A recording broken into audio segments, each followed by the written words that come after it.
According to the Speaker of the National Assembly, Moses Wetangula, the country has made major strides in addressing the issue of women leadership. He, however, noted that failure to fully implement the 2010 Constitution on gender representation was and is still a major concern. So on the onset, anything that brings women to parity with men, I will support, regardless of who brings it or how it is brought, because like Obama said, you cannot win a game if you are playing with half of your team outside the field.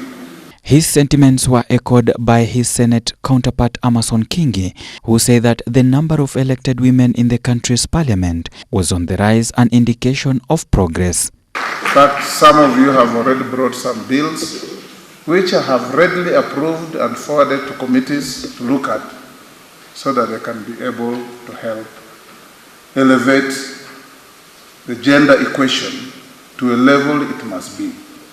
We have just come out of an election in which women candidates recorded one of the best performances in the history of elections in our country.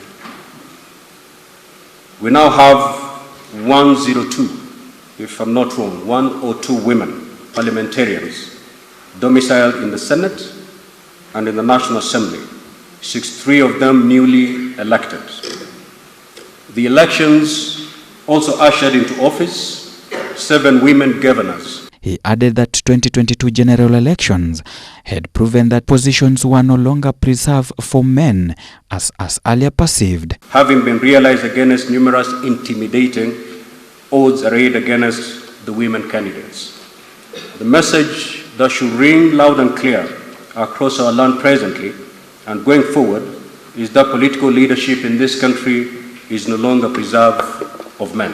In his speech, President William Ruto promised to have the rule achieved within 1 year, though some women leaders have termed women as their own enemies, noting that in the 12th Parliament, the 2/3 gender bill failed to sail through due to lack of numbers in the National Assembly. You, honorable members, bear witness to the fact that in all our duties at the Senate and its diverse committees and panels, women legislators play key roles and exercise their leadership potential to the fullest.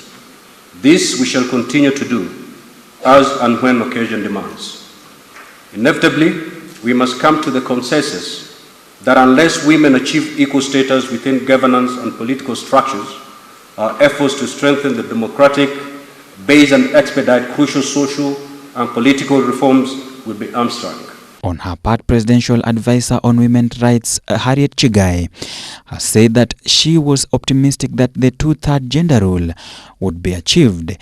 A country cannot progress economically, politically, or socially without half of its citizens participating meaningfully in political or socially without half of its citizens being recognized.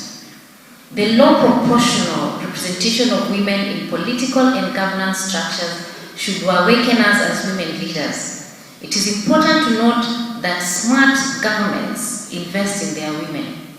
Chigai revisited the issue, noting that in the past it had failed despite concerted effort from various parties and individuals. Other conventional tools of social engineering can be deployed to change stereotypes and other biases that undermine women's political participation. Retrogressive societal norms and cultural values can be targeted under this scheme to ensure that we change the discussions around women in leadership. For the first time in Kenya's history, we have 7 governors, 3 elected women senators, and 63 out of the 103 women parliamentarians in both houses are newly elected. That is an increased number of women in political leadership. For the nominated members, we also appreciate that your nomination is due to your demonstrated distinguished leadership. For Ebru TV, Amode Francis.